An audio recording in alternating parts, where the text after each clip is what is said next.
ਕਹਾਣੀ ਦਾ ਨਾਂ ਹੈ ਘੁੱਗੀ ਅਤੇ ਸੱਪ। ਇੱਕ ਸੀ ਭੋਲੀ ਭਾਲੀ ਘੁੱਗੀ। ਸੰਘਣੇ ਫੈਲੇ ਪਿੱਪਲ ਦੀ ਇੱਕ ਖੋੜ ਵਿੱਚ ਸੀ ਉਸ ਦਾ ਆਲ੍ਹਣਾ। ਹਰ ਸਾਲ ਇਸ ਵਿੱਚ ਆਂਡੇ ਦਿੰਦੀ। ਪੂਰੇ ਪਿਆਰ ਅਤੇ ਮਮਤਾ ਨਾਲ ਉਹ ਆਂਡਿਆਂ ਨੂੰ ਨਿੱਘੇ ਰੱਖਦੀ। ਪਰ ਕਿਸਮਤ ਖਰਾਬ। ਪਿੱਪਲ ਦੀ ਜੜ੍ਹ ਵਿੱਚ ਖੁੱਡ ਅੰਦਰ ਇੱਕ ਪਾਪੀ ਕਾਲਾ ਸੱਪ ਵੀ ਰਹਿੰਦਾ ਸੀ।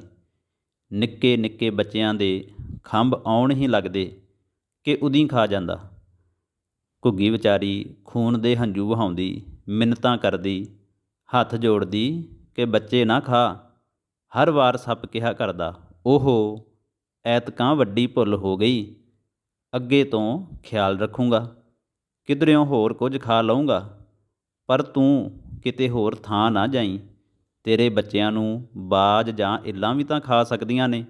ਮੈਂ ਉਹਨਾਂ ਤੋਂ ਬਚਾਊਂਗਾ, ਰਾਖੀ ਰੱਖਿਆ ਕਰੂੰਗਾ। ਘੁੱਗੀ ਸੀ ਵਿਚਾਰੀ ਸਾਊ, ਯਕੀਨ ਕਰ ਲੈਂਦੀ ਸੱਪ 'ਤੇ। ਉੱਥੀਂ ਰਹੀ ਜਾਂਦੀ, ਪਰ ਨਾਗ ਤਾਂ ਨਾਗ ਸੀ, ਹਰ ਵਾਰ ਧੋਖਾ ਕਰਦਾ। ਜਦੋਂ ਵਿਚਾਰੀ ਘੁੱਗੀ ਦੀ ਹੋਰ ਪੇਸ਼ ਨਾ ਗਈ, ਉਸਨੇ ਪਿੱਪਲ ਛੱਡ ਦਿੱਤਾ। ਦੂਜੇ ਪਿੱਪਲ ਉੱਪਰ ਆਲ੍ਹਣਾ ਪਾ ਲਿਆ। ਵੱਡੇ ਵੱਡੇ ਮੋਤੀਆਂ ਵਰਗੇ 5 ਆਂਡੇ ਦਿੱਤੇ। ਦਿਨ ਰਾਤ ਪਹਿਰਾ ਦਿੰਦੀ, ਨਿੱਘ ਦਿੰਦੀ, ਭੁੱਖੀ ਮਰੀ ਜਾਂਦੀ, ਚੋਗਾ ਚੁਗਣ ਵੀ ਨਾ ਜਾਂਦੀ। ਸਮਾਂ ਪੂਰਾ ਹੋਇਆ। ਗੁਲਾਬ ਦੇ ਫੁੱਲਾਂ ਵਰਗੇ 5 ਬੱਚੇ ਨਿਕਲ ਆਏ। ਘੁੱਗੀ ਦੀ ਖੁਸ਼ੀ ਦਾ ਕੋਈ ਠਿਕਾਣਾ ਨਾ। ਬੱਚਿਆਂ ਨੂੰ ਮੋਤੀਆਂ ਦਾ ਚੋਗਾ ਚੁਗਾਉਂਦੀ, ਮਿੱਠੇ ਗੀਤ ਸੁਣਾਉਂਦੀ।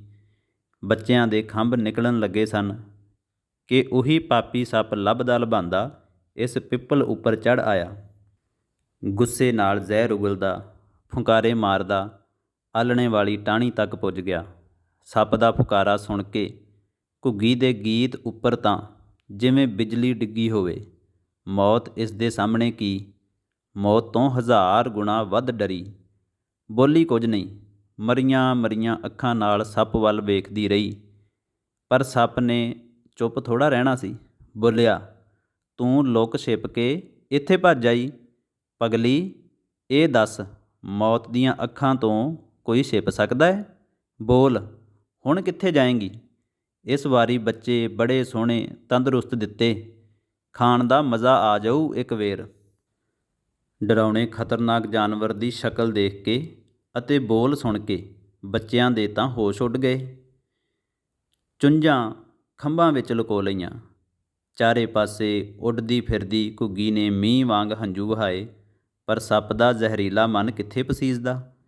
ਵਿਚਾਰੀ ਦਾ ਮੌਤ ਅੱਗੇ ਕੀ ਜ਼ੋਰ।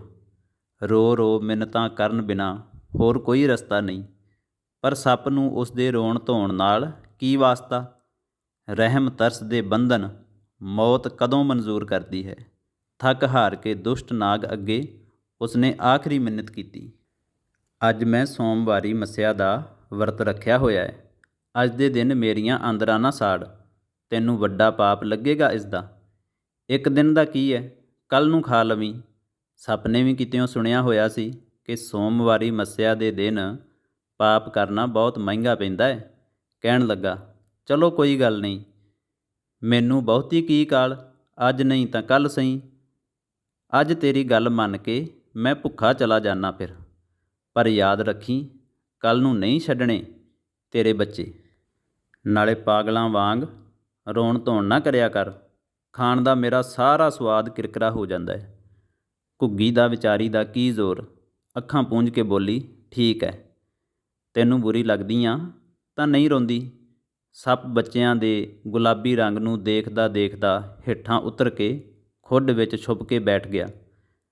ਘੁੱਗੀ ਦਾ ਜ਼ੋਰ ਆਪਣੀਆਂ ਅੱਖਾਂ ਉੱਤੇ, ਆਪਣਿਆਂ ਹੰਝੂਆਂ ਉੱਪਰ। ਹੋਰ ਕੀ ਕਰਦੀ, ਆਲ੍ਹਣੇ ਵਿੱਚ ਬੈਠੀ ਹੰਝੂ ਵਹਾਉਣ ਲੱਗੀ। ਇਸ ਵੇਲੇ ਵੀ ਨਾ ਵਹਾਏ ਫਿਰ ਹੰਝੂਆਂ ਦਾ ਕਰਨਾ ਵੀ ਕੀ। ਕੁਦਰਤੀ ਇੱਕ ਕਬੂਤਰ ਉੱਡਦਾ ਉੱਡਦਾ ਆ ਕੇ ਉਸੇ ਟਾਹਣੀ 'ਤੇ ਬੈਠ ਗਿਆ ਜਿੱਥੇ ਘੁੱਗੀ ਰੋ ਰਹੀ ਸੀ। ਪੁੱਛਿਆ, ਕੀ ਗੱਲ ਹੋਈ ਭੈਣ, ਰੋ ਕਿਉਂ ਰਹੀ ਐ? ਤੇਰਾ ਰੋਣਾ ਦੇਖਿਆ ਨਹੀਂ ਜਾਂਦਾ। ਘੁੱਗੀ ਦੇ ਹਟਕੋਰੇ ਹੋਰ ਉੱਚੇ ਹੋ ਗਏ। ਬੋਲੀ, ਪਾਪੀ ਸੱਪ ਹਰ ਸਾਲ ਮੇਰੇ ਬੱਚਿਆਂ ਨੂੰ ਖਾ ਜਾਂਦਾ ਹੈ। ਮੈਂ ਪਹਿਲਾਂ ਠਿਕਾਣਾ ਛੱਡ ਕੇ ਇਸ ਪਿੱਪਲ 'ਤੇ ਆ ਗਈ। ਉਸਨੇ ਇੱਥੇ ਵੀ ਪਿੱਛਾ ਨਹੀਂ ਛੱਡਿਆ। ਸੁੰਘਦਾ ਸੁੰਘਦਾ ਇੱਥੇ ਆ ਪੁੱਜਾ। ਅੱਜ ਤਾਂ ਸੋਮਵਾਰੀ ਮੱਸਿਆ ਦੇ ਦਿਨ ਕਰਕੇ ਡਰ ਗਿਆ। ਪਰ ਕੱਲ੍ਹ ਨੂੰ ਮੇਰੇ ਬੱਚਿਆਂ ਨੂੰ ਖਾ ਜਾਊਗਾ। ਤੂੰ ਹੀ ਦੱਸ, ਰੋਵਾਂ ਨਾ ਤਾਂ ਕੀ ਕਰਾਂ? ਇਸ ਤੋਂ ਵੱਧ ਕੁਝ ਕਰਨ ਦੀ ਤਾਕਤ ਮੇਰੇ ਵਿੱਚ ਹੋਰ ਹੈ ਹੀ ਨਹੀਂ। ਘੁੱਗੀ ਦੀ ਹਾਲਤ ਦੇਖ ਕੇ ਕਬੂਤਰ ਨੂੰ ਬੜਾ ਦੁੱਖ ਹੋਇਆ। ਸੋਚਣ ਲੱਗਾ, ਕੀ ਕਰੀਏ?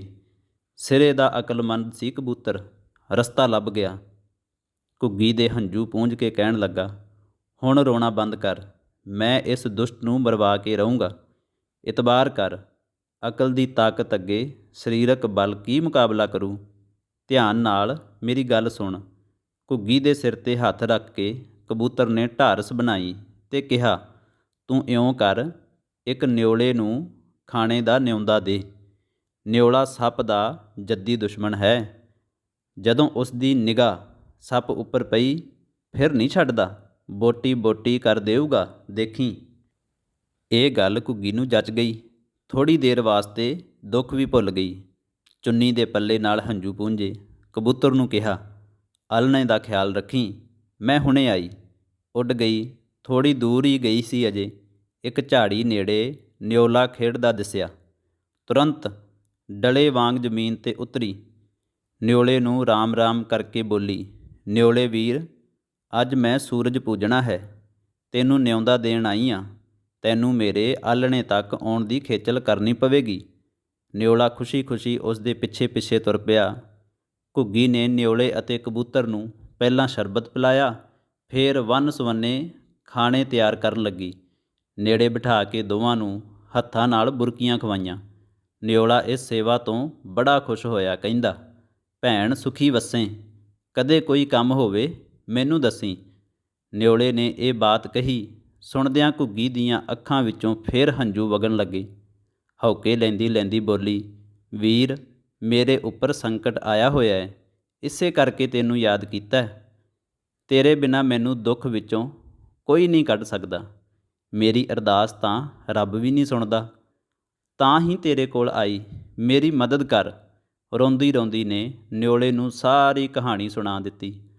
ਆਖਰ ਦਿਲ ਵਿੰਨਵੀਂ ਚੀਕ ਮਾਰ ਕੇ ਨਿਓਲੇ ਦੇ ਪੈਰ ਫੜ ਲਏ। ਬੋਲੀ, ਮੇਰੇ ਬੱਚਿਆਂ ਦੀ ਰਾਖੀ ਕਰਨੀ ਪਵੇਗੀ। ਮੈਂ ਤੇਰੇ ਬੱਚਿਆਂ ਨੂੰ ਅਸੀਸਾਂ ਦਿਆਂਗੀ। ਨਿਓਲੇ ਨੇ ਕਿਹਾ, ਅਸੀਸ ਤੋਂ ਵੱਡੀ ਕੋਈ ਚੀਜ਼ ਨਹੀਂ ਦੁਨੀਆ ਵਿੱਚ। ਤੂੰ ਹੁਣ ਕਿਸੇ ਗੱਲ ਦਾ ਫਿਕਰ ਨਾ ਕਰ। ਇਹ ਤਾਂ ਇੱਕੋ ਸੱਪ ਹੈ, 1000 ਸੱਪ ਵੀ ਆ ਜਾਣ, ਤੇਰੇ ਬੱਚਿਆਂ ਦਾ ਕੁਝ ਨਹੀਂ ਵਿਗੜਨ ਦਿਆਂਗਾ। ਸਵੇਰੇ ਉਸ ਨੂੰ ਤੇਰੇ ਨੇੜੇ ਆ ਕੇ ਫੁੰਕਾਰਾ ਤਾਂ ਮਾਰਨ ਦੇ। ਘੁੱਗੀ ਨੂੰ ਨਿਓਲੇ ਦੀਆਂ ਗੱਲਾਂ ਸੱਚ ਤਾਂ ਲੱਗੀਆਂ, ਪਰ ਡਰ ਨਹੀਂ ਹਟਿਆ। ਬੱਚਿਆਂ ਦੀ ਮੌਤ ਦਾ ਡਰ ਇਹੋ ਜਿਹਾ ਡਰਾਉਣਾ ਹੋਇਆ ਕਰਦਾ ਹੈ। ਅਗਲੇ ਦਿਨ ਸੂਰਜ ਚੜ੍ਹਿਆ। ਦਾਤਣ ਕੁਰਲੀ ਕਰਕੇ ਸੱਪ ਦਰਖਤ ਉੱਪਰ ਚੜ੍ਹ ਕੇ ਘੁੱਗੀ ਦੇ ਆਲ੍ਹਣੇ ਵੱਲ ਵਧਣ ਲੱਗਾ। ਜ਼ੋਰ ਦਾ ਫੁੰਕਾਰਾ ਮਾਰ ਕੇ ਉਸਨੇ ਫਣ ਉੱਚਾ ਕੀਤਾ ਹੀ ਸੀ ਕਿ ਨਿਓਲੇ ਨੇ ਗਰਦਨ ਤੋਂ ਫੜ ਲਿਆ। ਸੱਪ ਦੇ ਡੇਲੇ ਬਾਹਰ ਨਿਕਲ ਆਏ। ਨਿਓਲੇ ਨੇ ਉਸ ਨੂੰ ਦਰਖਤ ਤੋਂ ਹੇਠਾਂ ਸੁੱਟਿਆ ਤੇ ਆਪ ਫਟਾਫਟ ਹੇਠ ਛਾਲ ਮਾਰੀ। ਸੱਪ ਤੇਜ਼ੀ ਨਾਲ ਦੁਬਾਰਾ ਦਰਖਤ 'ਤੇ ਚੜ੍ਹਨ ਦੀ ਕੋਸ਼ਿਸ਼ ਕਰਨ ਲੱਗਾ ਤਾਂ ਨਿਓਲੇ ਨੇ ਉਸ ਦੀ ਪੂਛ ਦੰਦਾਂ ਵਿੱਚ ਫੜ ਲਈ। ਇੱਕ ਪਾਸੇ ਸੱਪ ਖਿੱਚੇ, ਦੂਜੇ ਪਾਸੇ ਨਿਓਲਾ। ਸੱਪ ਦੀ ਪੂਛ ਟੁੱਟ ਗਈ ਤੇ ਦੁੱਖ ਨਾਲ ਚੀਕਦਾ ਹੋਇਆ ਜ਼ਮੀਨ 'ਤੇ ਲੋਟਣੀਆਂ ਖਾਣ ਲੱਗਿਆ। ਕ੍ਰੋਧ ਵਿੱਚ ਦੰਦ ਪੀਸਦੇ ਹੋਏ ਨਿਓਲੇ ਨੇ ਕਿਹਾ, ਬੜੇ ਦਿਨ ਹੋ ਗਏ ਸਨ ਤੈਨੂੰ ਵਿਚਾਰੀ ਘੁੱਗੀ ਨੂੰ ਦੁੱਖ ਦਿੰਦੇ ਹੋਏ। ਚੰਡਾਲ, ਤੇਰੇ ਦਿਲ ਵਿੱਚ ਰਤਾ ਵੀ ਤਰਸ ਨਹੀਂ? ਮਾਸੂਮ ਬੱਚਿਆਂ ਨੂੰ ਮਾਰ ਕੇ ਖਾਂਦੇ ਹੋਏ ਤੈਨੂੰ ਸ਼ਰਮ ਨਹੀਂ ਆਈ? ਹੁਣ ਤਾਕਤਵਰ ਹੈਂ ਤਾਂ ਆ ਮੇਰੇ ਨਾਲ ਟੱਕਰ ਲੈ। ਸੱਪ ਦੇ ਟੁਕੜੇ ਟੁਕੜੇ ਕਰ ਦਿੱਤੇ। ਦੇਖਦੇ ਦੇਖਦੇ ਬੇਅੰਤ ਕੀੜੀਆਂ ਸੁੰਘਦੀਆਂ ਸੁਗਾਂਦੀਆਂ ਉੱਧਰ ਆ ਗਈਆਂ। ਕੀੜੀਆਂ ਸਾਹਮਣੇ ਸੱਪ ਦੀ ਕੀ ਔਕਾਤ, ਚੱਟ ਕਰ ਗਈਆਂ। ਖੁਸ਼ੀ ਵਿੱਚ ਘੁੱਗੀ ਘੁੱਗੜੂ ਘੂੰ ਕਰਦੀ ਗੀਤ ਗਾਉਣ ਲੱਗੀ। ਕਬੂਤਰ ਨੇ ਖੁਸ਼ੀ ਨਾਲ ਗੁੱਟਰ ਗੂੰ ਕਹਿ ਕੇ ਗੀਤ ਗਾਏ। ਘੁੱਗੀ ਨੇ ਖੁਸ਼ੀ ਨਾਲ ਨਿਓਲੇ ਨੂੰ ਜੱਫੀ ਪਾ ਲਈ, ਕਹਿੰਦੀ, ਨਿਓਲੇ ਵੀਰ, ਸਾਰੀ ਉਮਰ ਮੈਂ ਤੇਰਾ ਅਹਿਸਾਨ ਨਹੀਂ ਭੁੱਲਦੀ। ਉਸ ਪਿੱਪਲ ਉੱਤੇ ਘੁੱਗੀ ਹੁਣ ਹਰ ਸਾਲ ਆਂਡੇ ਦਿੰਦੀ, ਬੱਚੇ ਕੱਢਦੀ। ਹਰ ਸਾਲ ਗੁਲਾਬ ਦੇ ਫੁੱਲਾਂ ਜਿਹੇ ਬੱਚੇ ਖਿਡਾਉਂਦੀ ਹੈ, ਉਹਨਾਂ ਨੂੰ ਮੋਤੀਆਂ ਦਾ ਚੋਗਾ ਚੁਗਾਉਂਦੀ ਹੈ। ਹਰ ਸਾਲ ਸੋਮਵਾਰੀ ਮੱਸਿਆ ਨੂੰ ਖੀਰ ਕੜਾਹ ਬਣਾ ਕੇ ਨਿਓਲੇ ਨੂੰ ਤੇ ਕਬੂਤਰ ਨੂੰ ਖਵਾਉਂਦੀ ਹੈ। ਤਿਉਹਾਰ ਮਨਾਉਂਦੀ ਹੈ। ਸਾਰੇ ਇੱਕ ਦੂਜੇ ਨੂੰ ਮਿਲ ਕੇ ਖਾ ਪੀ ਕੇ ਖੁਸ਼ ਹੁੰਦੇ ਹਨ, ਦੁਆਵਾਂ ਦਿੰਦੇ ਹਨ। ਇਸ ਕਹਾਣੀ ਦਾ ਲੇਖਕ ਹੈ ਵਿਜੇਦਾਨ ਦੇਥਾ। ਛੋਟਾ ਨਾਮ ਸੀ ਬਿੱਜੀ, ਜੋ ਰਾਜਸਥਾਨ ਦਾ ਕਹਾਣੀ ਲੇਖਕ ਸੀ, ਜਿਸ ਨੇ 800 ਕਹਾਣੀਆਂ ਰਚੀਆਂ, 14 ਜਿਲਦਾਂ ਵਿੱਚ ਛਪੀਆਂ। ਉਸ ਨੇ ਰਾਜਸਥਾਨੀ ਲੋਕ ਕਹਾਣੀਆਂ ਇਕੱਠੀਆਂ ਕਰਨ ਨਾਲ ਆਪਣਾ ਕਾਰਜ ਸਿਰੇ ਚਾੜ੍ਹਿਆ। ਮੌਲਿਕ ਕਹਾਣੀਆਂ ਵੀ ਰਚੀਆਂ, ਪਰ ਲੋਕ ਧਾਰਾ ਦੀ ਜਿਹੜੀ ਖੁਸ਼ਬੂ ਹੱਥਾਂ ਨੂੰ ਛੂਹ ਗਈ, ਉਹ ਲੌਕਿਕ ਕਥਾਵਾਂ ਵਿੱਚੋਂ ਵੀ ਝਾਤੀ ਮਾਰਦੀ ਹੈ। ਭਾਰਤ ਦੇ ਸਾਰੇ ਵੱਡੇ ਇਨਾਮ ਮਿਲੇ, ਨੋਬਲ ਪ੍ਰਾਈਜ਼ ਲਈ ਸਿਫਾਰਿਸ਼ ਹੋਈ, ਸਾਰੀ ਉਮਰ ਪਿੰਡ ਵਿੱਚ ਰਿਹਾ, ਪਿੰਡ ਛੱਡਣਾ ਪੈ ਜਾਊ, ਨੌਕਰੀ ਨਹੀਂ ਕੀਤੀ। ਉਸ ਦੀਆਂ ਕਹਾਣੀਆਂ ਦਾ ਪੰਜਾਬੀ ਅਨੁਵਾਦ ਰਾਜਸਥਾਨੀ ਕਥਾ ਸਾਗਰ ਪੁਸਤਕ ਦੇ ਰੂਪ ਵਿੱਚ ਡਾਕਟਰ ਹਰਪਾਲ ਸਿੰਘ ਪੰਨੂ ਨੇ ਕੀਤਾ। ਹੋਰ ਕਹਾਣੀਆਂ ਸੁਣਨ ਲਈ ਚੈਨਲ ਨੂੰ ਸਬਸਕ੍ਰਾਈਬ ਕਰੋ, ਵੀਡੀਓ ਲਾਈਕ ਕਰੋ, ਸ਼ੇਅਰ ਕਰੋ। ਬਹੁਤ ਬਹੁਤ ਧੰਨਵਾਦ।